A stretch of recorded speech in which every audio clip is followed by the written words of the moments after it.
Hello, welcome to another video. Thank you very much to my good friend Lawrence for the invitation to contribute to this channel. I am John, for those that don't know.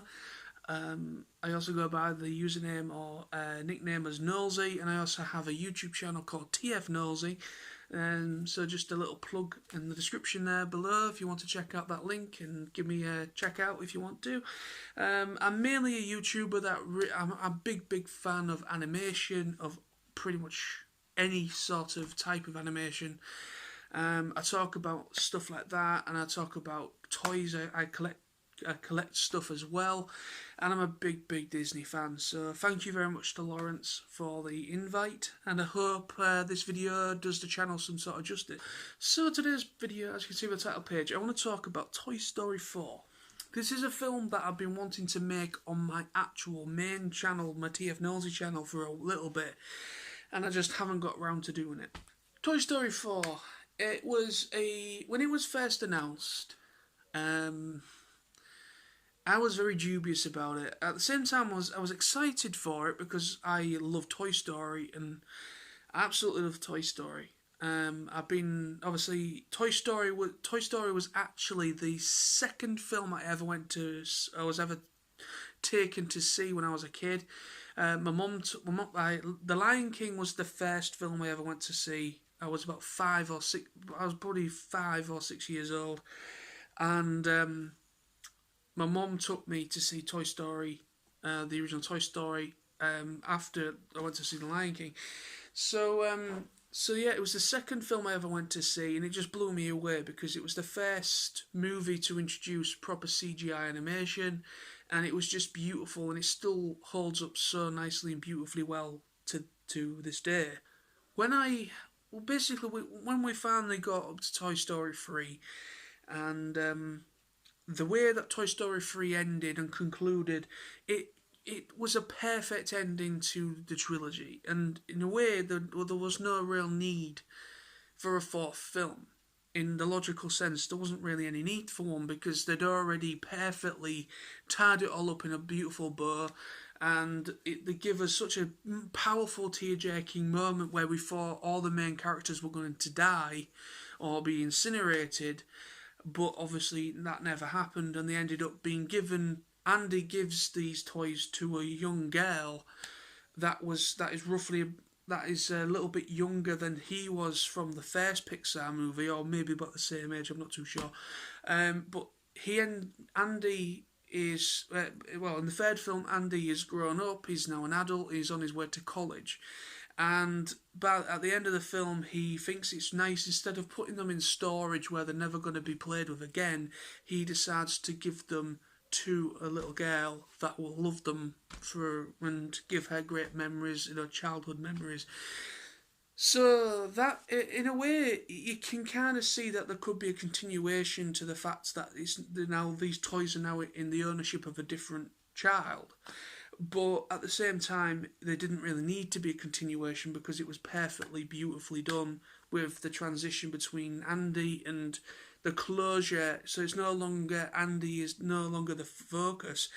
It is now this young girl. And so when Toy Story 4 was actually announced, I was both excited and a bit dubious about it. And when I started hearing like the very early synopsis is kind of being rumoured that apparently it was going to be apparently I remember very early on I read something that it was going to be a love story, and that it was going to be a spin-off, not a sequel. It was going to be possibly a spin-off, and it was going to be a love story that could be involving Jessie and Buzz. I don't know, I can't remember off the top of my head where I read that, but that was one of the early rumours.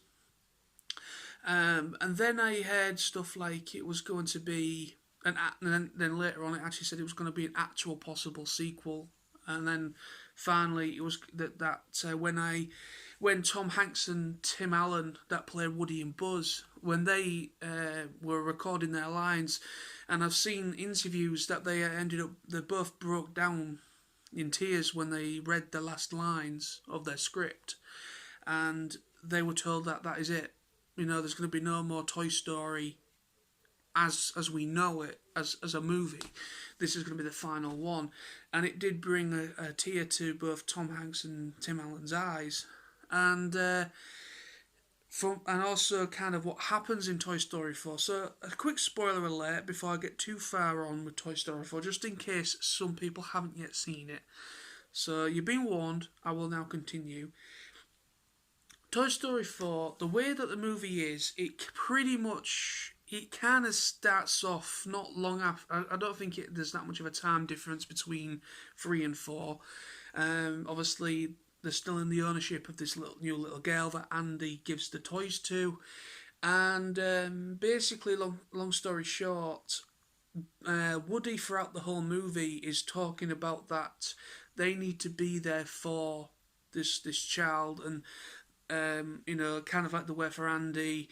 But the back of Woody's mind, it's kind of like he's finally kind of, is there more to life than just being there for this child? Even though Woody has always been, Woody's Woody's mind, the way Woody kind of thinks, is that his focus was originally on Andy and now is this new young child. So the child is priority to Woody, and he tries to kind of drum that into the rest of his friends, and then along the way they all kind of accept that is what they're there for. They're there for kids' enjoyment, which obviously that's what toys are there for anyway. But the way the movie is, they're introduced basically.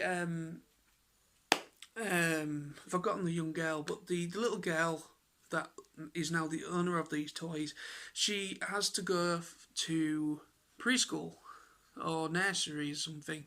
So she has her first day, and she finds it very difficult to gel with other kids. A bit shy, reserved.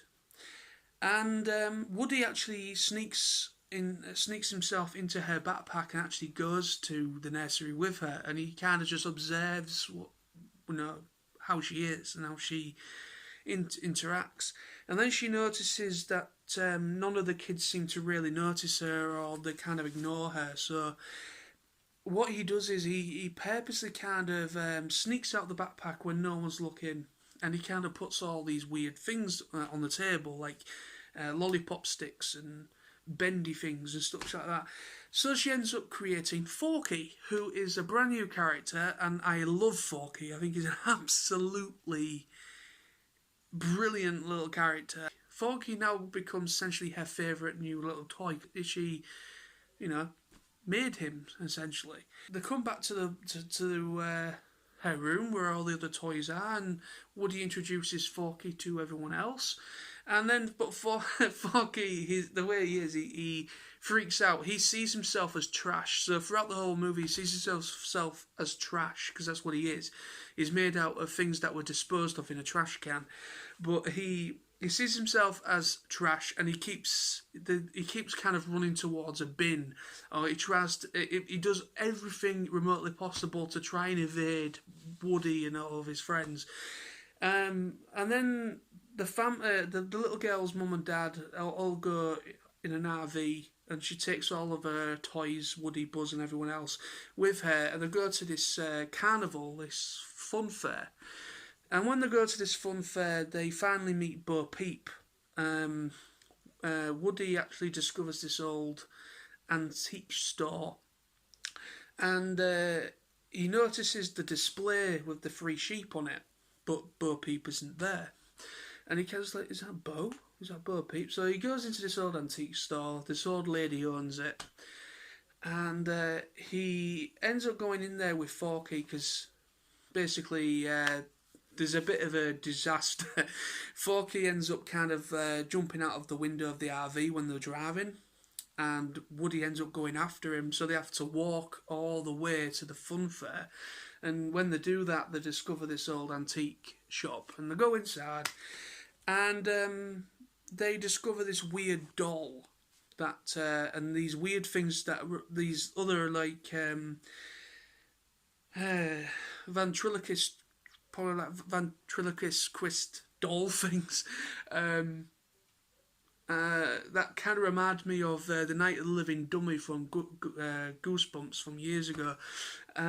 So Woody and Forky both discover this other new character. I've forgotten her name now, but she basically is a discarded toy, um, and she's been in this old antique store for years, and she's just looking for another owner and another child to love her and to take her home. And she's never had any luck, and she's fascinated with Woody's pull cord, his voice box. So she basically kind of wants his voice box so she can now speak, because she's essentially defective. She's broken. She can't. Her voice box doesn't actually work. Even though, like I said a minute ago, a bit earlier on in the video, that I thought Toy Story 3 was just such an incredible movie and a really nice way to end it. Toy Story 4, Pixar have managed to just blow us away even more. I mean, I never thought they would be able to top how they did Toy Story 3, but Toy Story 4 is literally, I think it's like next to, in my opinion, I think Toy Story 4 is the best one next to the original Toy Story.